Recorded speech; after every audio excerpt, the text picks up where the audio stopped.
Salut tout le monde. Alors tout d'abord je voulais vous souhaiter une très bonne année. Je vous retrouve pour une nouvelle recette et je vais vous faire une galette des rois.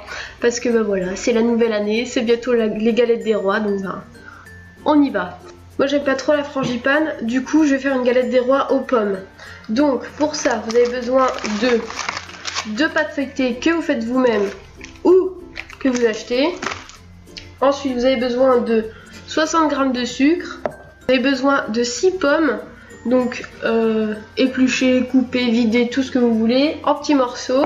Ensuite vous avez besoin d'une gousse de vanille ou alors d'un sachet de sucre vanillé et un œuf, ou plutôt un jaune d'œuf. Et vous avez aussi besoin d'une fève. Mais comme je suis d'un boulet, j'ai pas de fève, donc on fera sans, voilà. Donc on va commencer par la compote. Donc la compote, il vous faut les 6 pommes épluchées, vidées et coupées en petits morceaux dans une casserole avec 1 ou 2 verres d'eau, avec les 60 g de sucre et la gousse de vanille ou le petit sachet de sucre vanillé. Donc vous mettez le tout dans une casserole et vous faites cuire à feu doux pendant à peu près 20 minutes et ça vous fera, jusqu'à ce que les pommes elles soient toutes molles, que vous pouvez les écraser. Et voilà. Alors une fois que vos pommes sont bien ramollies, vous pouvez mixer le tout pour que ça fasse une bonne compote, ou alors vous pouvez juste les écraser pour qu'il y ait un peu de morceaux. Moi je vais les mixer. Alors une fois que vous l'avez mixé ou écrasé, vous laissez refroidir un petit peu et vous préchauffez votre four à 200 degrés. Ensuite vous fouettez votre jaune d'œuf avec du lait ou de l'eau et ce sera pour badigeonner le dessus de la galette. Mettez un petit peu de lait, pas trop Claudia, pas trop.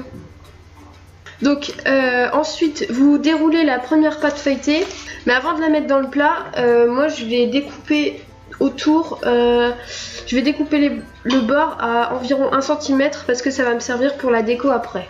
Donc je fais ça à l'aide d'un couteau, ce sera pas très droit mais bon.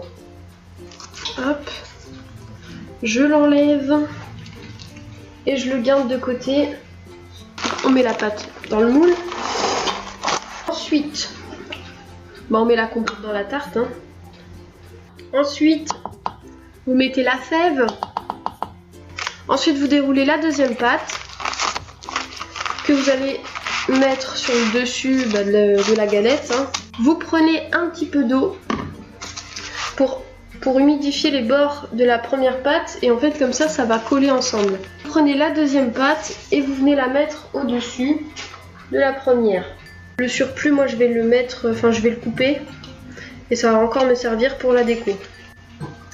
Alors ça devrait ressembler à ça, voilà, je sais pas si on voit bien.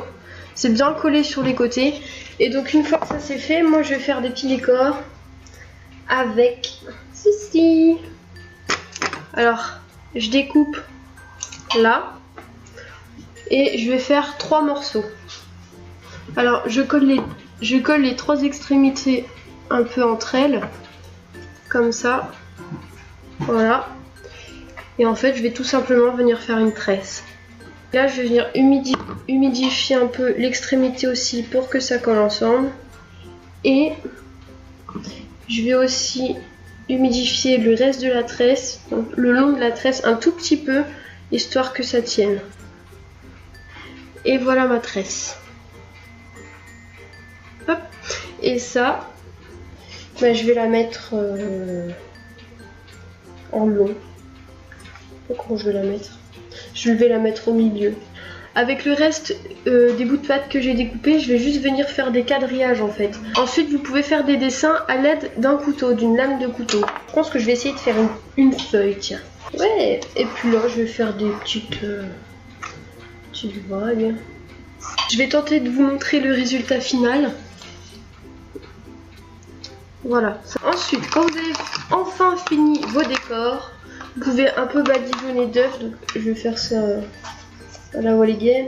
Donc, une fois que vous avez badigeonné votre galette avec l'œuf, vous pouvez l'enfourner dans votre four à 200 degrés que vous avez préchauffé juste avant pendant 10 minutes. Et ensuite, après les 10 minutes, vous baisserez la température à 180 degrés et vous ferez cuire pendant 20 minutes. Voilà, c'est parti. Alors ça y est, la galette des rois est sortie du four. Je vais pas vous la montrer pour qu'elle tombe, c'est pas la peine sur le PC, non merci. Je vais tenter, mais bon. Alors elle a pas bien pris comme je voulais avec l'œuf, j'ai pas dû mettre de l'œuf partout. Alors voilà à quoi elle ressemble.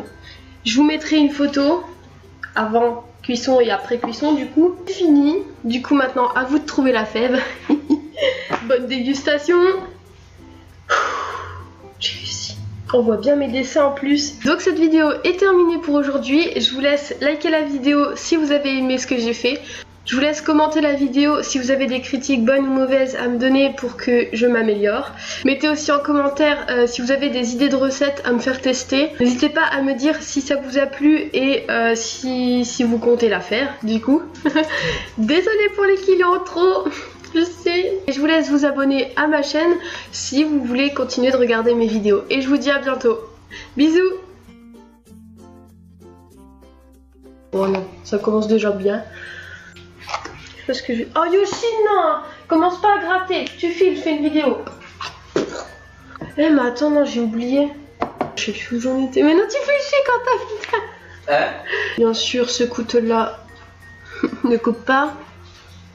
Non, non, non, non, non. Viens par là, toi.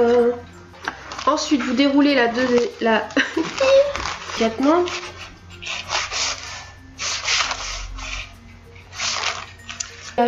Il en voit pas ma tête. Ça donne ça. Je sais pas si on voit bien. Bah voilà. Merde. Putain, tout se casse la gueule. Oh non. Et merde. Badigeonnez votre tarte. Merde, cette galette. Ça y est, ma tarte. Pff, mais c'est pas une tarte. Ah, je vais y arriver.